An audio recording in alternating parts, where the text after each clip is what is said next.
Bonjour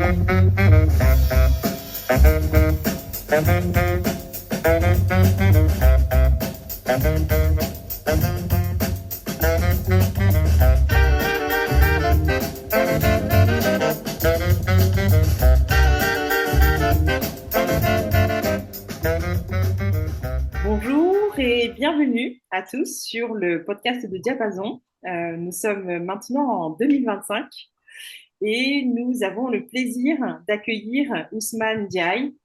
Ousmane, bonjour. Bonjour, merci pour l'invitation. Je suis heureux d'être là. Et nous aussi, nous sommes vraiment ravis que tu sois là parce qu'on te poursuit un petit peu depuis quelques temps. J'avoue que je préfère, j'aime pas l'exercice, je préfère questionner que d'être questionné. Voilà. Donc, Ah bah écoute, mais je salue ta ténacité parce que tu n'as rien lâché et tu as su me convaincre. Alors que bon, c'est pas gagné. bon, bah, tu ouvres le bal parce que tu parles de cette préférence à poser les questions plutôt qu'à être interviewé. Alors, j'ai envie de te dire, présente-toi. Qui tu es, Ousmane? Qui tu es? Qu'est-ce que tu fais dans la vie, en fait? Parce que il y a un rôle quand même, qui fait qu'effectivement, tu préfères toi interroger. Qui tu es, j'ai pas encore la réponse, c'est un projet. Qu'est-ce que je fais? Par contre, j'ai la réponse. Je suis journaliste depuis une vingtaine d'années. Voilà, j'étais journaliste chez moi au Sénégal, mon pays, en France et un peu partout dans la sous-région, au Mali, au Sahel. Et jusqu'à une période très très récente, j'étais rédacteur en chef Afrique de TV5 jusqu'à la fin de l'année. Et depuis le début de l'année, j'ai lancé ma société de production audiovisuelle qui s'appelle Imago Media, qui a vocation à faire du journalisme, mais en prenant un peu plus de temps, le temps de la réflexion, et puis en mettant sur de la longueur, parce que c'était quand même frustrant, toutes ces années de news, Ouais. on emmagasine, on catalyse, et j'avais ressenti le besoin depuis un certain nombre d'années d'être plus sur de la profondeur. Je trouvais que c'était le bon moment. Bon, ben écoute, on va effectivement en discuter. Et c'est intéressant ce cheminement-là que tu as de passer effectivement à cette sorte de d'immédiateté de l'information et à ce travail de profondeur que tu souhaites faire. Alors justement, si on revient à ces années du Sénégal, à ce qui, là où tu as finalement quelque part fait éclore cette passion pour l'écrit, pour le récit. Raconte-nous un petit peu cette enfance dans les livres, l'héritage que tu as eu finalement de ton grand-père, de ton père, de tes oncles. Quand on a échangé, j'ai trouvé ça vraiment passionnant. Moi, j'ai eu la chance, j'ai l'habitude de le dire, d'avoir grandi dans un livre ouvert. C'est-à-dire, mon environnement faisait que c'était un livre ouvert. C'est un livre ouvert parce que mon grand-père, j'ai passé mes jeunes, mais ce qu'on appelle le royaume d'enfance à Thiès, deuxième ville du Sénégal, euh, et ville qui a été très importante durant la période coloniale. C'est la ville du chemin de fer, ville carrefour de toutes les cultures. C'était l'une des plus grandes, c'était la capitale du rail, c'était la capitale ferroviaire de l'Afrique de l'Ouest du Hmm. temps de la colonisation française. Donc beaucoup de diversité et j'ai grandi avec mon grand-père qui se trouve que c'est un homme du livre parce que c'était un cher soufi, un maître soufi, donc qui enseignait, qui était dans la méditation, qui était dans l'écriture, dans la poésie, et je l'ai vu tous les jours de sa vie, tous les jours de sa vie, se réveiller le matin en ouvrant un livre et se coucher en ayant un livre. Magnifique. Voilà. Je ne l'ai jamais vu un jour de sa vie sans un livre, et dans toutes les circonstances.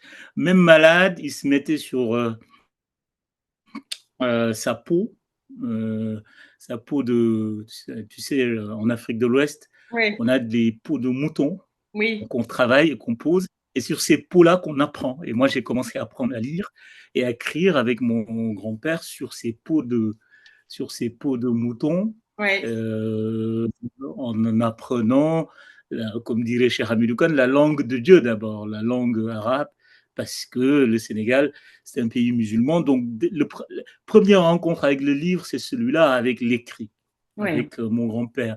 Puis, Ouais.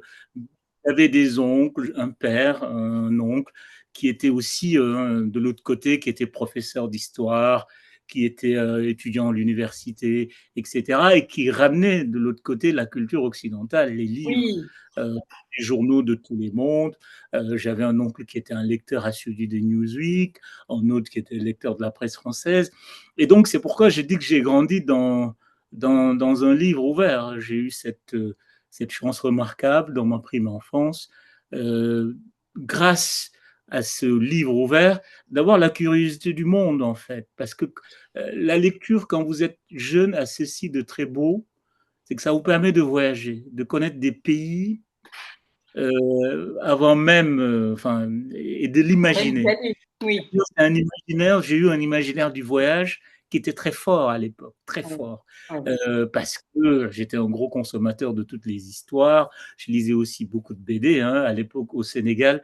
Je ne sais jamais trop pourquoi d'ailleurs, mais la collection Walt Disney circulait comme des petits pains, en gros, Ouais. hein. Donc, Ouais. j'ai beaucoup lié à la BD, etc. Et je pense que c'est cette matrice-là qui crée le désir de journalisme, qui crée le désir d'écriture, qui crée Hmm. le désir et la curiosité du monde, parce que j'ai été dans mon enfance à la conquête du monde déjà, en étant assis sur une peau de mouton et Ouais. à penser le monde, à le découvrir, à voir des contrées que je m'imaginais pas un jour visiter.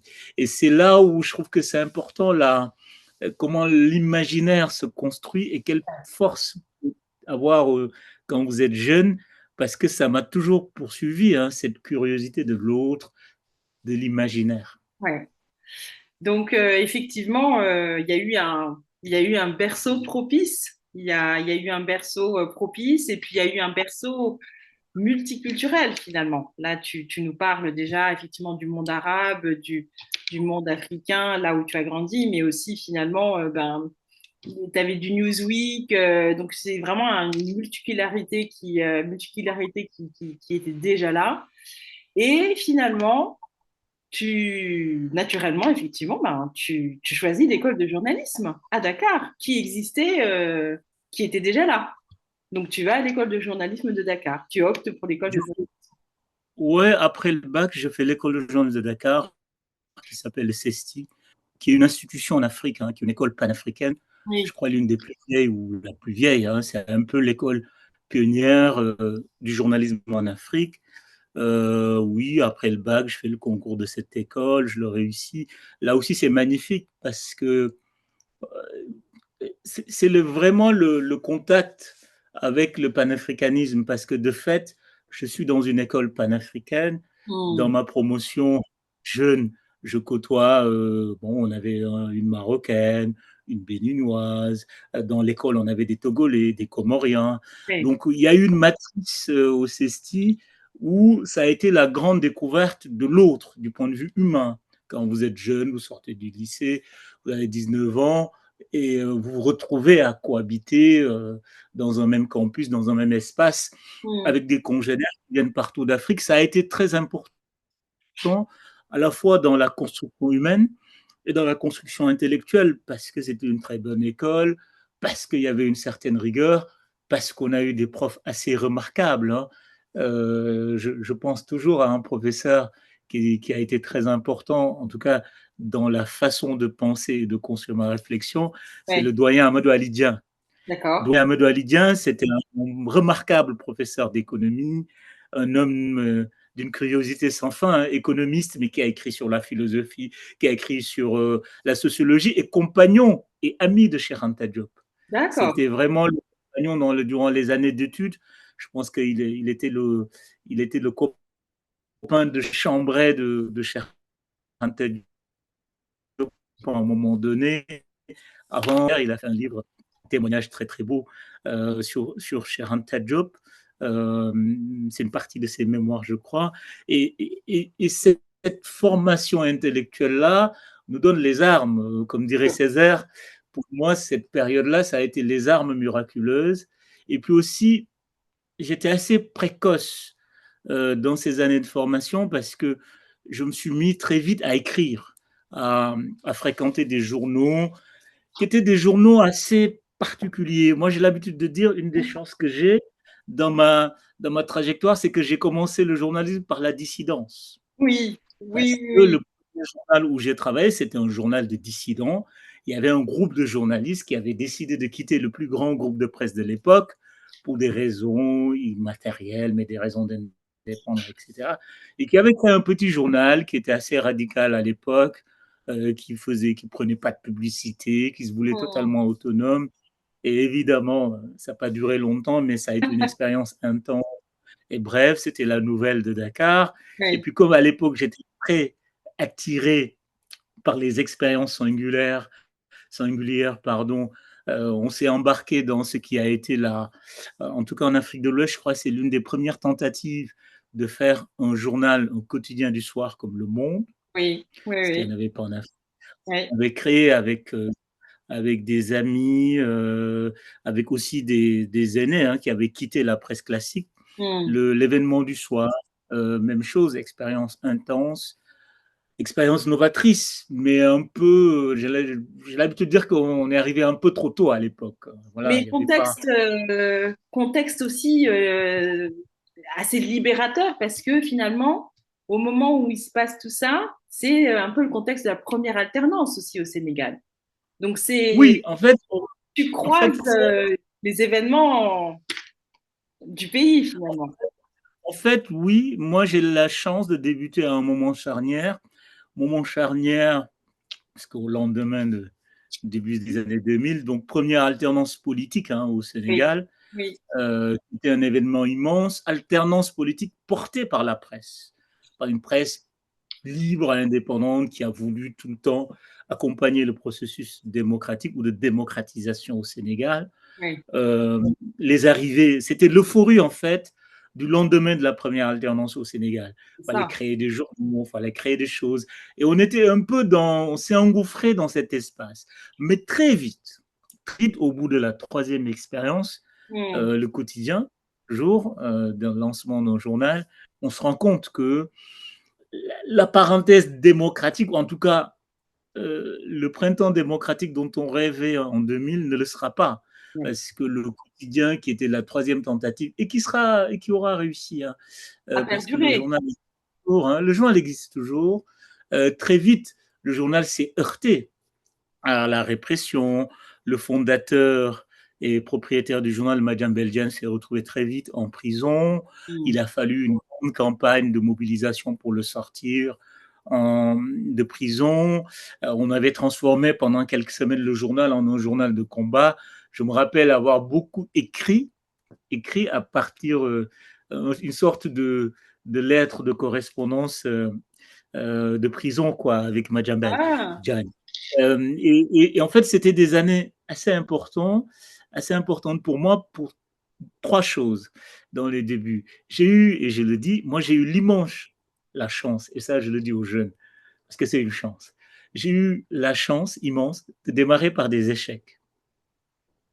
La première aventure, la nouvelle, c'était un échec, le ouais. joint a fermé. La deuxième aventure que je rejoins à l'événement du soir, c'était un échec. Donc, et c'est pas mal en fait, parce que finalement, on voit des choses, on apprend des choses, on Hmm. est témoin très jeune des difficultés. Voilà, je trouve que avec le recul, bon, quand on y est, C'est on plus pense pas dur. ça. Ouais, le recul, ça a été des années de formation accélérée, parce que Exactement. quand vous êtes jeune et que vous démarrez, que vous subissez ces revers, vous travaillez dans des journaux qui font faillite et ferment, c'est très dur, mais ça forme. Hmm. La deuxième chose, moi qui a été très formateur durant ces années-là, très vite je collaborais depuis Dakar, avec une agence de presse, avec des agences de presse internationales. International. Alors, avec voilà, l'agence de presse internationale catholique, l'agence télégraphique suisse qui n'existe pas, l'équivalent de l'AFP suisse. Et il s'est Hmm. trouvé que très jeune journaliste, par le hasard des choses, je me suis retrouvé à couvrir l'événement le plus important de mon pays et l'événement le plus important du début du siècle, si Ça, on c'est peut incroyable, dire. hein. C'est incroyable ce qui t'est C'est-à-dire, arrivé à ce moment-là. c'est-à-dire, c'est-à-dire parce que je faisais un remplacement d'été, je me suis retrouvé à couvrir le plus grand drame de l'histoire de mon pays, le naufrage du Joola. Oui, J'arrive un matin, le doyen qui était là, Ibrahim Cissé, me dit, bah écoute, il se passe des choses, va voir au port. Et je ne m'imagine pas, en ce moment-là, quand j'entre au port, que mon pays allait vivre le drame le plus important de son oui, histoire. oui. Et c'est le naufrage du Joola. Je ne sais pas si vous vous imaginez à l'époque.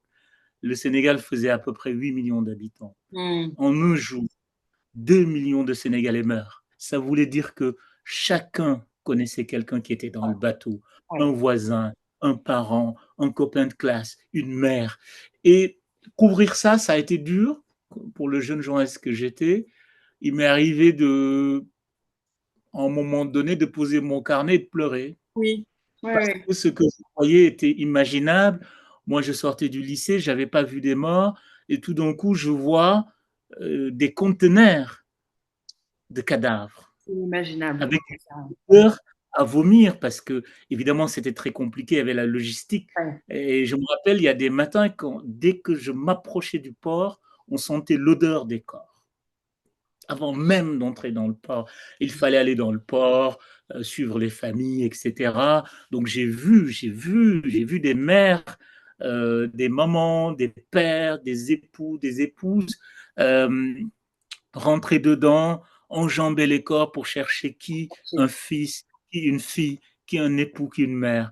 Et d'avoir couvert ce moment-là, d'avoir vu ce que ça peut être un drame à ce niveau-là, d'avoir vu humainement ce que ça implique, d'avoir moi-même à redouter de voir des mamans de mon quartier, de mes copains, être sur le port. Hein. Il m'est arrivé de voir des mamans du quartier, de mon quartier, des Hmm. mamans qui étaient les mamans de copains de classe qui étaient là à chercher, voilà, si leurs enfants n'étaient pas dedans. Ça m'a aidé parce que très vite, cet événement-là, je me suis dit, quelle responsabilité ce métier.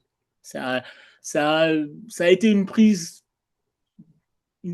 de conscience très forte de la responsabilité Sur cette responsabilité. Ouais, ouais. très vite, avant même que je, au tout début en fait, ça a été une grande leçon. Hein.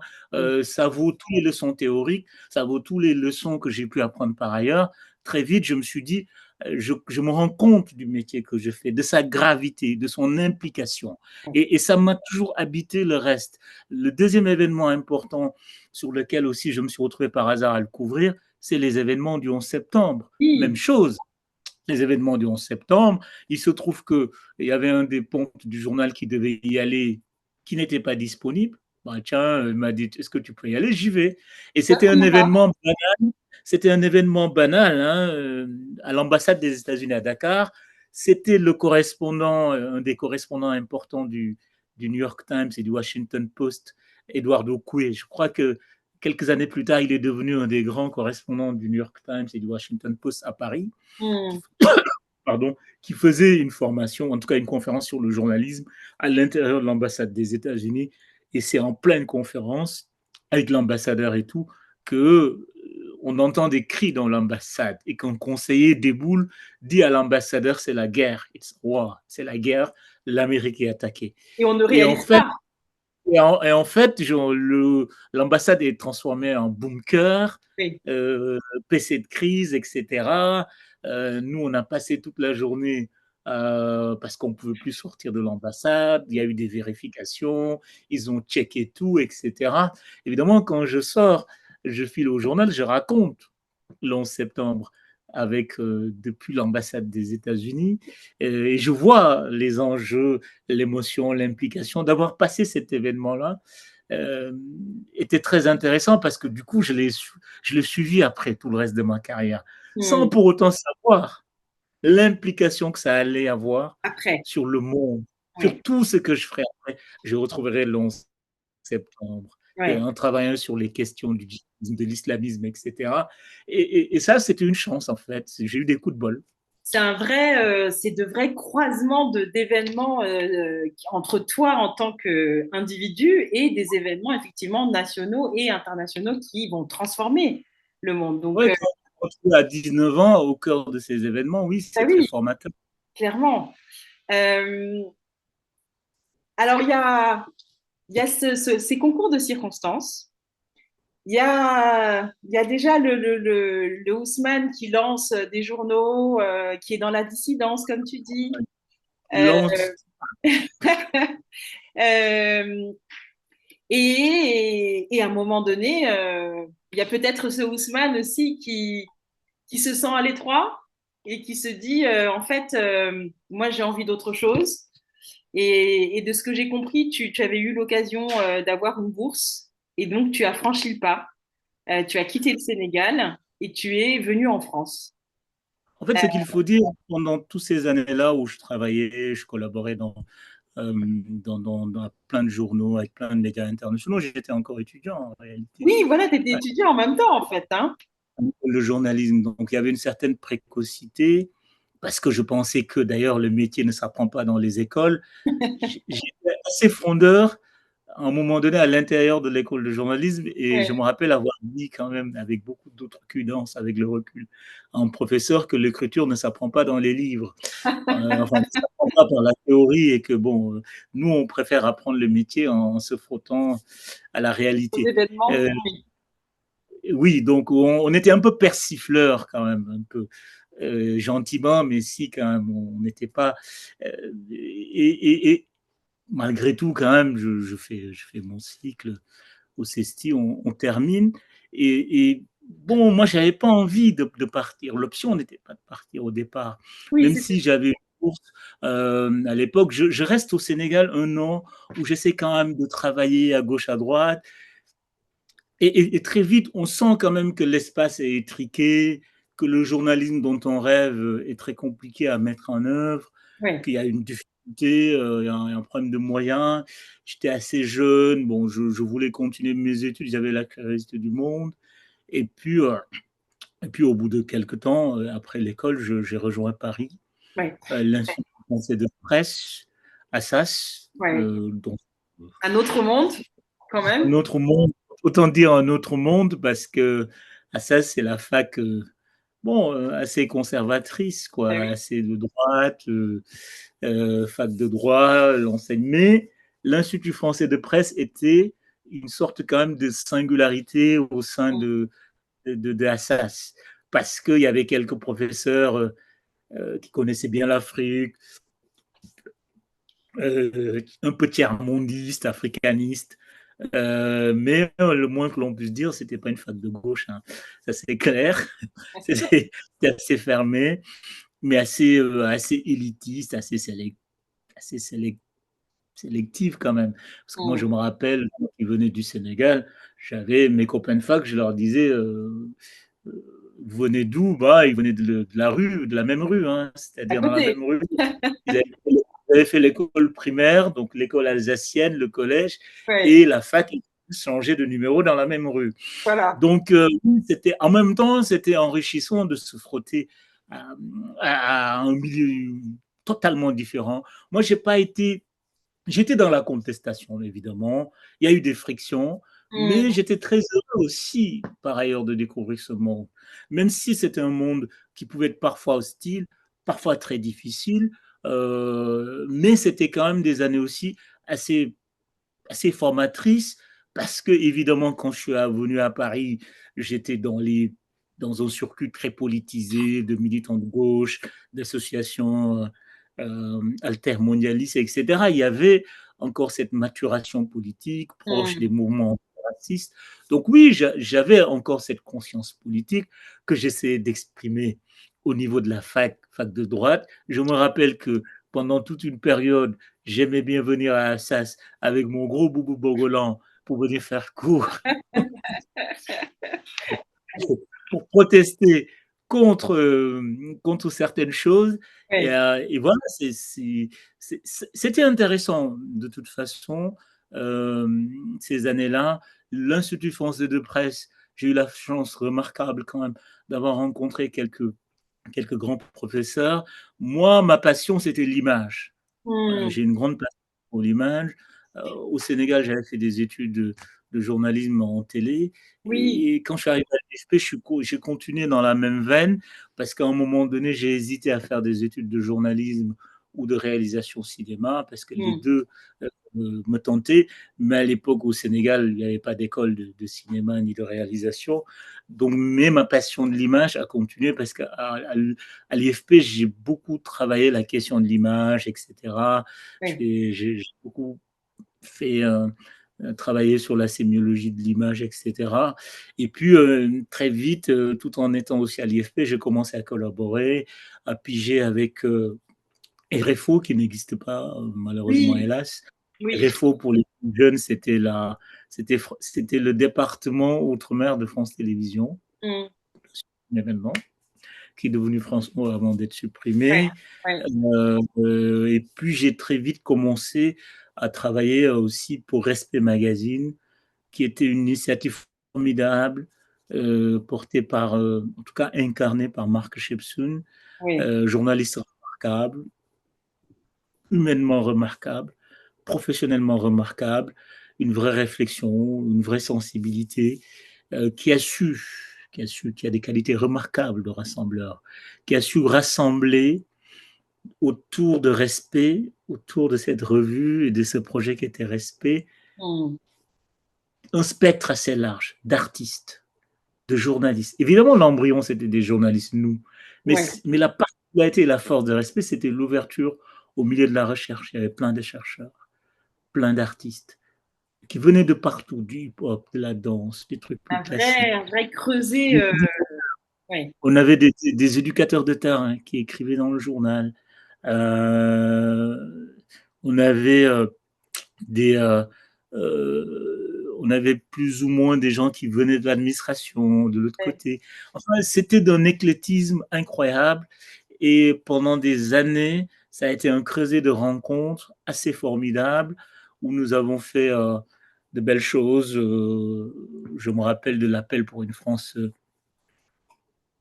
post, pour une France multiculturelle et post-raciale, avec les Rokhaya Diallo, les Lilian Thuram, euh, Pascal Blanchard, François Durper, Esther Ouais. Benbassa, Ouais. oui, Abdelmalik. Oui, le journal était à la fois un journal, mais c'était un collectif intellectuel. Ouais. Ouais. Travailler sur les questions qui travaillaient la société française. Je le dis parce que ça a été très important, respect dans la période avant les événements avant les émeutes. Oui. Parce que Oui. déjà avant les émeutes, après la mort de Bouna avant les émeutes, Respect creusait ce sillon-là déjà. C'est après que le Bondi Blog est né dans le sillage Hmm. des émeutes pour renforcer ça. Donc, dans cet espace-là des questions de la diversité, des questions diasporiques en France, euh, Respect a été un élément important dans l'évolution de ces années-là, de ces années qui ont été très dures, il faut le rappeler. Ouais. C'est quand même les années Sarkozy au ministère de l'Intérieur. Hein. C'est les années du débat sur l'identité nationale. C'est les années où on a eu en France un ministère de l'identité nationale. Donc c'était des années assez dures et Oui. le journal a été avant-poste sur ces combats-là dans un environnement qui était un peu plus hostile qu'aujourd'hui, qui était un peu plus enfin, je pense qu'il y a eu des efforts entre-temps, mais à l'époque, c'était moins évident. Et Ouais. donc, il Ouais. faut rendre hommage à ceux Clairement. qui ont porté le journal, notamment Marc Chipson. Ouais, oui, clairement. Et là, de ce que tu racontes, ça semble déjà un peu loin et on a comme ce sentiment aussi que c'est une sorte d'endroit, de lieu, de collectif qui, je ne sais pas s'il y a quelque chose de similaire aujourd'hui. Je n'ai pas l'impression. Bon, malheureusement, et ça nous manque parce que il y a beaucoup de choses qui se font, mais il manque ce que mes amis de Nuit Debout appelaient la convergence des luttes. Ah, Et rester à faire un peu la convergence des luttes à l'époque. Et il nous manque vraiment cet endroit hmm, où les gens peuvent se retrouver, en termes de collectif, chacun avec son autonomie, ses sensibilités, Oui, tout en créant des dynamiques ensemble, collectives. Voilà, oui. je trouve plus de lieux similaires. Aujourd'hui, Mais la lutte est très importante, les gens sont plus que jamais mobilisés, mais malheureusement, on est retombé dans un espace très fragmenté. Par oui. exemple, respect, ce qui était très intéressant, moi, mes années respect, je me rappelle très bien, autant j'étais mobilisé sur les questions qui touchaient la banlieue, de discrimination, les questions de politique de la ville, Hmm. autant on tenait le coup de la question migratoire, mais du point de vue même de la migration. C'est-à-dire, on faisait beaucoup de choses avec les migrants eux-mêmes. C'est-à-dire, on réussissait à relier des questions Exactement. qu'aujourd'hui, qu'on ne relie pas, tu vois. On Alors s'est que douté. c'est des questions qui, dans le fond, sont liées. Oui, La question de la migration, le destin des immigrés, y compris en Afrique, parce que respect quand même, on a fait des articles sur les zones de Kyle, les questions des zones de départ, et oui, ce qui se passe ici en banlieue, les choses sont liées. Et là où respect était très intéressant comme projet, il dressait ces ponts, il faisait ces liens naturellement. ouais. Je me rappelle, on avait fait un numéro qui était très important, qui était très intéressant à faire à l'époque. On avait interrogé la question des musées en France. On a fait Hmm. un dossier sur les musées.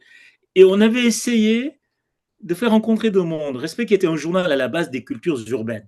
Okay, Oui, essayer d'aller travailler, en tout cas de faire rencontrer le musée. Comment l'art de la rue entre au musée, oui. comment la culture hip-hop entre au musée, et vice-versa, comment il s'adapte, comment le musée sort de son côté centre parisien intimidant Hmm. pour inclure et aller vers des territoires délaissés. Et donc, ce type de pont était intéressant à faire. Clairement. Malheureusement, voilà, quand Termine, Respire a eu des soucis, le projet, cet espace-là manque, honnêtement. clairement. Alors effectivement, ça a été, voilà, clairement, ça n'existe. Enfin, on n'a pas l'impression que ce type d'endroit existe encore. Et toi, après, finalement, tu vas aussi voguer vers, on va dire, un autre type euh, d'endroit, en quelque sorte, puisque tu vas passer par Courrier International et ensuite tu vas arriver à TV5 Monde.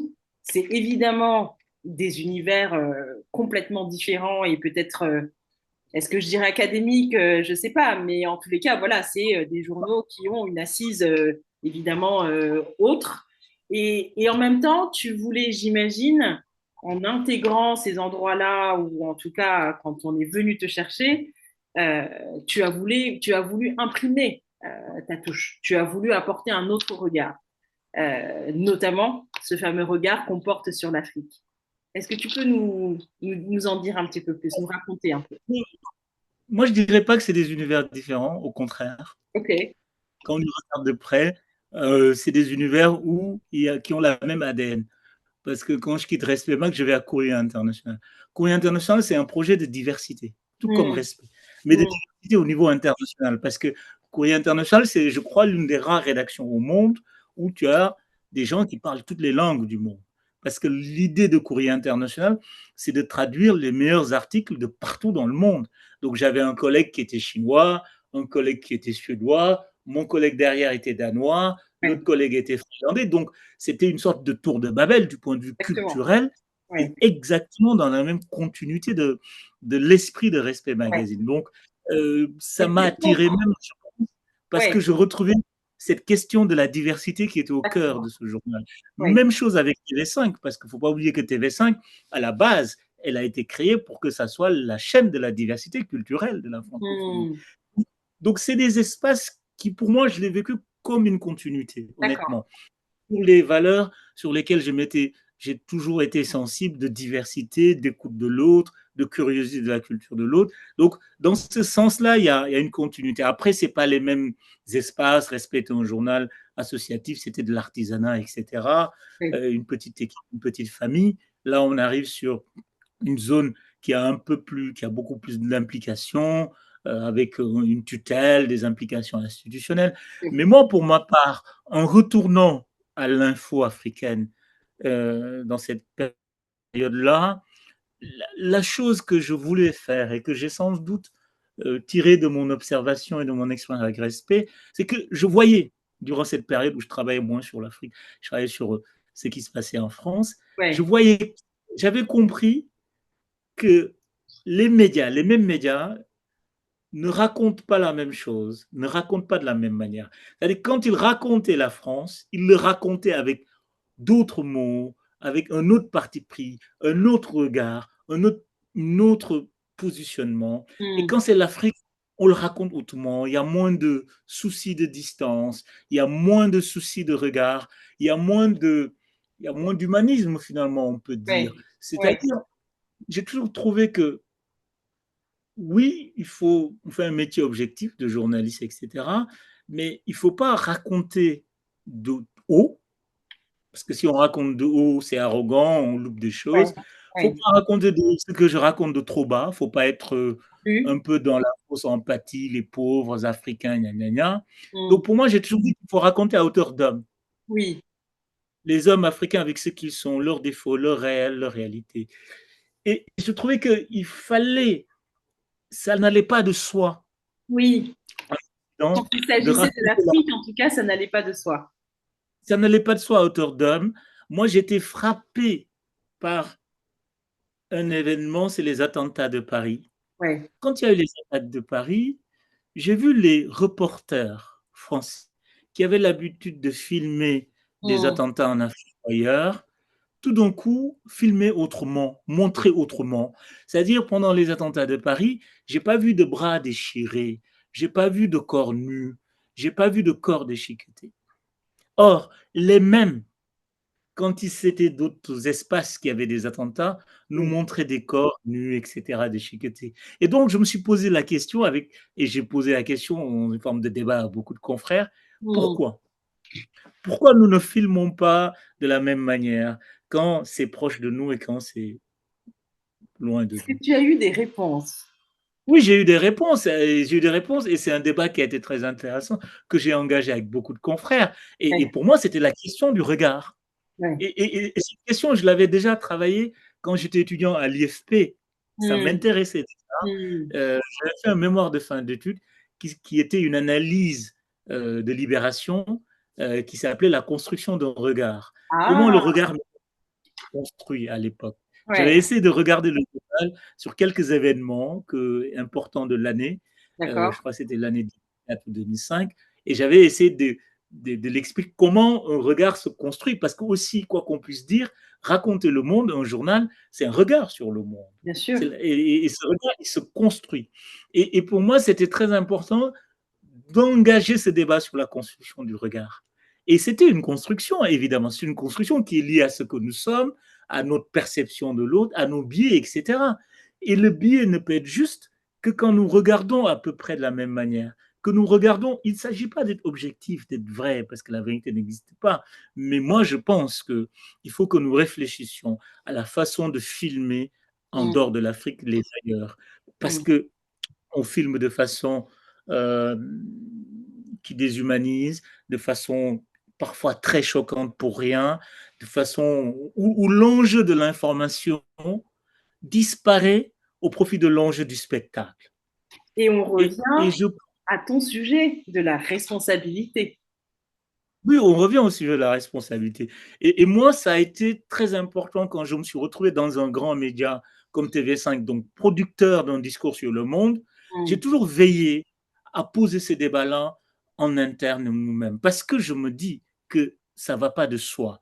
Nous Oui, avons tous des biais, et tant que nous ne les interrogeons pas, qu'il y ait une sorte de vigilance collective, de cordon sanitaire entre nous-mêmes, on va tomber dedans. bien sûr. Parce que autant on peut être dans le spectacle, etc., on peut être dans le regard du haut, encore une fois, autant on peut être dans le regard du bas, qui est, on est trop dans la compassion, Complètement. dans les larmes, et on rate le réel. Moi, j'ai toujours refusé les débats sur l'afro-optimisme, l'afro-réalisme, l'afro-ceci, cela, Oui. parce que c'est déjà des formes d'impasse. Parce que ce que j'ai vu en Afrique durant ces quelques années où j'ai été quand même dans beaucoup d'espaces, dans beaucoup de pays, dans beaucoup de situations chaotiques, la vérité, c'est quoi? Tout est lié. C'est-à-dire dans la même rue à Keene, on voit les raisons de l'optimisme, comme Hmm. on voit les raisons de ne pas croire. C'est-à-dire le chaos est imbriqué dans le réel aux, aux trucs les plus hallucinants, les plus beaux. Ouais, C'est-à-dire, je trouve que présenter les choses de façon comme ça, un peu manichéen, ne traduit pas la les réalité. nuances du réel, Oui, ne traduit pas les dynamiques en cours. oui. Dire qu'il n'y a pas de dynamique qui pousse à une forme de découragement, une forme de pessimisme, c'est fermer les yeux. Dire qu'on ne voit que ça, c'est fermer les yeux sur le reste. Et encore une fois, j'insiste, dans la même ruelle, on voit les deux. Hmm. Non, c'est très intéressant ce que tu dis parce qu'effectivement, ton regard médiatique euh, d'Africains, mais d'Africains aussi en France, est d'autant plus intéressant. Et comme tu dis, on est passé sur ces sortes de, comment je dirais ça, de ces sortes de, pas de polémiques, mais en tout cas de mouvements afro-pessimisme, afro-optimisme, etc., etc. Euh, Moi, je reviens effectivement sur ce que tu dis, sur l'Afrique réelle. Si on va sur l'Afrique réelle aujourd'hui, là, tu es sorti de tes rôles, en tout cas de journaliste TV5 Monde, Courrier International. On l'a pas trop évoqué là, mais on en a un petit peu parlé. Tu es revenu beaucoup au Mali par rapport à la situation qu'il y avait là-bas, par rapport à cet engouement très très fort qu'il y a eu à un moment donné par rapport à la France, et puis ensuite une sorte de revirement total euh, vers une haine de la France. Euh, L'Afrique réelle aujourd'hui, on parle souvent de son développement. C'est un terme qu'on peut questionner aussi. Euh, Moi, aujourd'hui, l'un des aspects que je voulais voir avec toi, c'est son économie. Comment tu la qualifies aujourd'hui? Parce que son économie, est-ce qu'elle sert justement l'Afrique intrinsèquement ou est-ce qu'elle sert autre chose? Enfin, moi, je ne suis pas économiste, mais ce que j'observe et ce que j'ai essayé toujours de dire, que j'ai essayé dans nos discussions, que j'essaie d'expliquer, c'est-à-dire, moi, j'ai grandi dans des économies totalement extraverties et totalement tournées vers Mm, l'extérieur. mm, C'est-à-dire la production, tous les outils sont là pour produire pour l'Europe. pour l'ailleurs. C'est-à-dire pour l'ailleurs. On est totalement tourné vers l'ailleurs. Si ce n'est pas l'Europe, c'est la Chine, c'est d'autres espaces. Et Mm, que totalement, et ça pour moi, c'est un des problèmes majeurs. Et qu'on ne retrouve pas d'ailleurs que sur l'économie. Hein. On peut le retrouver dans d'autres espaces, notamment dans l'industrie culturelle, où on produit d'abord pour l'extérieur. Au fond, si ce n'était pas subi, pourquoi pas? Mais là, on voit que c'est subi. Moi, j'ai l'habitude de dire, juste comme ça, hein, sous mm. forme de boutade, quand j'étais jeune, je mangeais le poisson national au Sénégal, c'est le tchof. Ouais, C'était facile d'avoir un tchof. ouais. Aujourd'hui, quand vous vivez à Dakar, c'est très difficile de manger un tchof, à moins de débourser. Pourquoi? Parce que tout le tchof produit n'est pas mis sur le marché local, il est direct envoyé en Europe, en Asie ou ailleurs, pour le marché européen qui a un pouvoir d'achat plus élevé.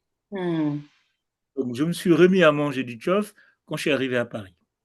Parce que c'est plus facile de trouver un tchof à Château-Rouge maintenant que sur mon marché de mon quartier à Dakar. Tout est dit. Tout est dit là. Tout Mm, pour moi. Et entre-temps, qu'est-ce qui s'est passé? Qu'est-ce mm, qui s'est passé? Les quartiers ou les villages de pêcheurs dans la région dakaroise sont retrouvés à être très pauvres. Et parallèlement à ce phénomène monté, l'appauvrissement des pêcheurs montait. Et qu'est-ce qui s'est passé au début des années 2000? Parce que ça a commencé, les pêcheurs se sont mis, comme il n'y avait plus de poissons et les gros bateaux, à prendre les pirogues pour rejoindre l'Espagne. Donc, en fait, tout est lié. Moi, j'ai l'habitude de dire que la façon, c'est-à-dire l'Europe, le citoyen européen doit se dire, quand on pose des débats comme sur l'immigration, ils nous envahissent, etc., il faut interroger quand même les mécanismes. Qu'est-ce qui Je s'est pense passé? que tout est lié. C'est-à-dire, l'Europe se paye un niveau de vie et se paye des produits en appauvrissant des pêcheurs au Sénégal. C'est-à-dire, pour manger ce que nous voulons, aux conditions que nous voulons, on a été obligé d'appauvrir les pêcheurs de la côte sénégalaise. Et qu'est-ce qui s'est passé?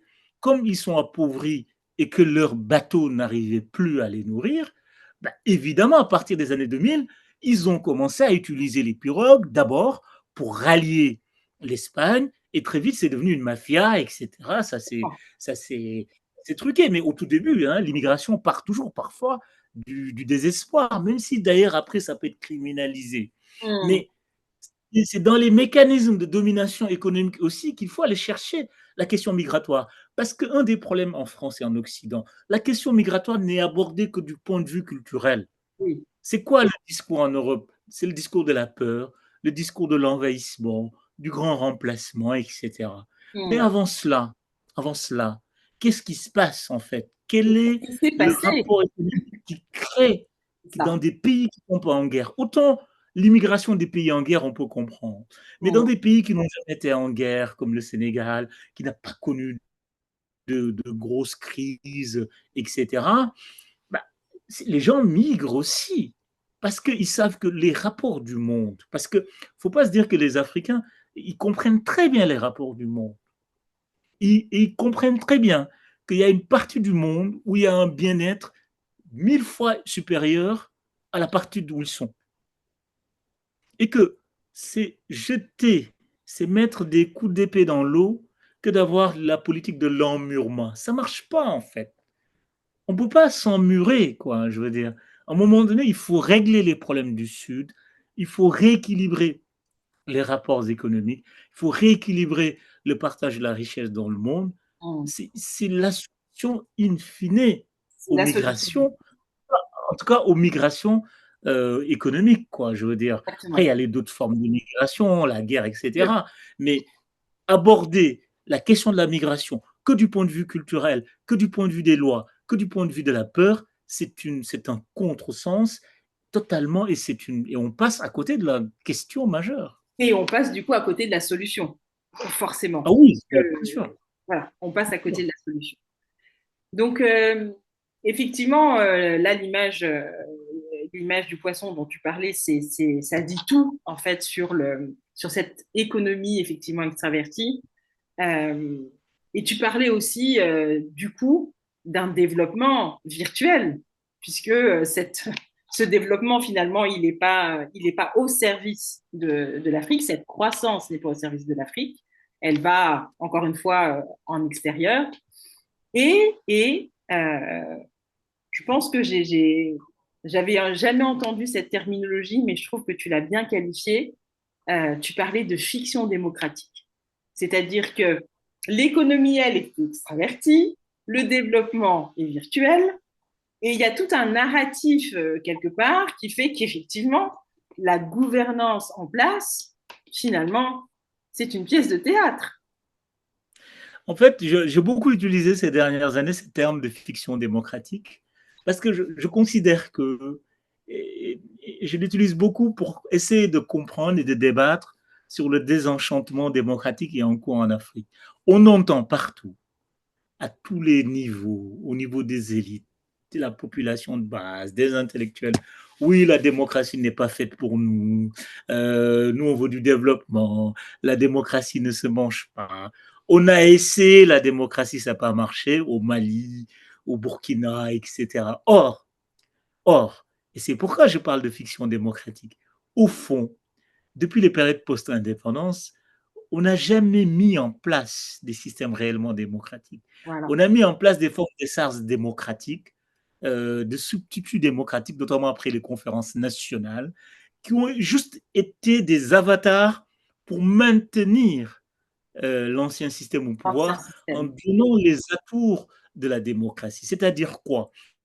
on crée des systèmes où le code électoral existe, le suffrage existe, la justice, le magistrat est libre sur papier, mais dans le fonctionnement, on s'organise de telle sorte que ces mécanismes-là n'opèrent pas. Et Exactement. qu'en réalité, c'est un clan ou une seule personne qui dirige le pays. Et donc, se baser sur ces trajectoires pour condamner la démocratie, comme le font au Mali, au Burkina, dire que oui, nous ne voulons pas de la démocratie, on refuse, c'est une erreur fondamentale. Mm. Parce qu'au fond, ce qu'on a eu, la parenthèse des conférences post-nationales, c'était des fictions démocratiques, ce n'était pas des projets réellement démocratiques. On n'a pas mis en place des modes de gouvernance démocratiques, y compris même par les opposants historiques des années 90 qui ont Ouais. porté les rênes et les combats démocratiques. Quand ils sont arrivés, ils ont tous mis des régimes totalement démocratiques. Ils ont poursuivi Je me la rappelle même, monarchie. je me rappelle même qu'Abdoulaye Wade au Sénégal avait théorisé la notion d'avoir une dictature éclairée. Vous prenez Alpha Condé, la même chose. Vous prenez Laurent Gbagbo, la même chose. Quand ils sont arrivés, ça a été une grande déception. Et en Afrique, on a confondu la démocratie avec le combat de ces leaders-là qui n'ont pas mis en place des systèmes démocratiques. Et Exactement. donc, on s'est dit, ah ben là, c'est fini, on va plus essayer la démocratie. Or, et ça, c'est la deuxième erreur qu'on fait beaucoup dans le débat actuel. On nous dit que oui, la démocratie, c'est un truc d'occidental, c'est les Français qui nous l'imposent. Non, non, l'universalité de la démocratie est établie en Afrique. Quand on sait qu'il y a eu des formes d'organisation démocratique en Afrique avant la colonisation. Moi, je viens d'un pays, le Sénégal, où à un moment donné, il y a eu des formes, il y a eu la révolution de Thierno Souleymane Balo Fouta, où il y a eu la République Lébou dans la région de Dakar, avec des assemblées consultatives, les PENC, etc., etc. Le Parlement a existé avant même l'arrivée de la Avant, colonisation. avant la colonisation. Ouais. Et même si ce n'était pas dans la démocratie grecque formelle, nous avons les ressources, en tout cas, Mais nous avons exploré des formes d'organisation qu'on peut appeler comme on veut, mais qui traduisent aujourd'hui ce que demandent nos populations. exactement. Donc, la deuxième erreur, et qui est commise souvent au nom du panafricanisme, c'est-à-dire c'est comme s'il y avait une impossibilité de concilier le panafricanisme et la démocratie, alors au fond, le panafricanisme peut être une démocratie, doit même être une démocratie, parce que les expériences de panafricanisme antidémocratique qu'on a eues ont été catastrophiques. Sékou Touré en Guinée, c'est quoi? On ne peut pas dire que c'est une réussite. Ouais. Dans une moindre mesure, même s'il y a la légende, il y a la mythologie, quoi Mm. qu'on dise, ça échoue au Burkina. Après, on peut en revenir, c'est l'extérieur et tout, mais voilà, je pense qu'il faut être exigeant et concilier l'exigence de développement à l'exigence démocratique, ne tenir sur aucun des deux bouts. Ouais. De Et lâcher. malheureusement, Ouais. il y a une forme de chanson où, par exemple, on nous dit le Rwanda, c'est pas grave si Kagame fait 10 mandats parce qu'il développe son pays. Ben, ce qui est dangereux, ben, voyons ce que ça donne. Donc, c'est pas grave s'il agresse les pays voisins et que ça fait des milliers de morts. C'est pas grave si des opposants disparaissent. Mm. En fait, il faut être cohérent. On ne peut pas demander une limitation des mandats, se battre au Sénégal ou au Burkina et tout, et dire sur tel pays, ouais, c'est pas grave parce qu'il développe son pays. Il a 10% de croissance, tout va bien. Ouais, ouais. Et puis bon, Ousmane? 10% de croissance, c'est toujours les mêmes questions. Oui, non, on est J'ai d'accord. toujours la différence entre la croissance et en fait, la question n'est pas qu'économique. Les gens ont besoin d'autre chose pour être heureux. Exactement. Ousmane, on aura d'autres épisodes. C'est passionnant. Euh, il y a il y a une ou deux questions que j'aimerais te poser et qui ont à voir et pas à voir. Mais là, en ce moment, s'il y a un livre, peut-être un sujet en particulier que tu veux nous partager, quelque chose qui t'éclaire, qui a une sorte de phare, est-ce que, voilà, est-ce que un film, je sais pas. Euh, Là, en ce moment, je relis avec beaucoup de plaisir l'historien Joseph Kizerbo. Je pense qu'il faut le relire. Tu te replonges dedans. Majeur burkinabé qui a écrit beaucoup sur Mm, l'Afrique. mm. précoloniale et postcoloniale, l'Afrique contemporaine. Et puis Ouais, j'ai relu Jean Ikele Matiba, cette Afrique-là, auteur camerounais aussi. ok. Bon, Oublié malheureusement, mais grand auteur dans les années 60, post-indépendance, qui a écrit un livre précurseur, à mon avis, sur ce que nous vivons aujourd'hui. ok. Tu nous partageras la référence. La deuxième, je ne connaissais pas. À part Camara Laï, je bute. Non, mais je n'ai pas connu hein, Jean Ikele Matiba. Euh, ok, merci beaucoup. Si Merci. il y avait peut-être, il y a un autre aspect qu'on aime bien aussi chez Diapason, Ousmane, c'est s'il y avait quelqu'un que tu recommanderais, quelqu'un que tu nous inviterais solliciter ici pour une prochaine session. Tu penses à qui? Mon ami Elgas, Ah, avec ses bons qui a, ressentiments. qui a écrit des bons ressentiments et qui, je trouve, nomme les choses très bien avec talent et courage. Ah oui, c'est incisif, hein, mais c'est précis. C'est précis, Oui, effectivement. et donc précieux. Et donc précieux, je suis bien d'accord. Je suis bien d'accord. Je l'ai terminé il y a quelques semaines. Je, waouh, effectivement, Oui, je je serais pense ravie. qu'il a fait un livre. Je pense qu'il a fait un livre important. Voilà. Ouais, ouais, je suis bien d'accord. Celui-là, il faudra l'offrir et l'offrir, et je pense qu'il va faire date et qu'on sera nombreux à le lire. En tout cas, merci beaucoup, Ousmane. Euh, Merci. Est-ce qu'il y aurait un mot de la fin peut-être que tu souhaites transmettre ici, partager ici chez Diapason? Bah, te remercier et puis souhaiter. Moi, je trouve que euh, ton podcast est d'une grande qualité, d'une grande exigence. Et c'est bien. Et je souhaite longue vie à Diapason. Un grand merci, Ousmane, en tout cas. Et puis, je te dis à bientôt. Certainement sur d'autres endroits, mais aussi certainement aussi dans quelques temps sur ce podcast.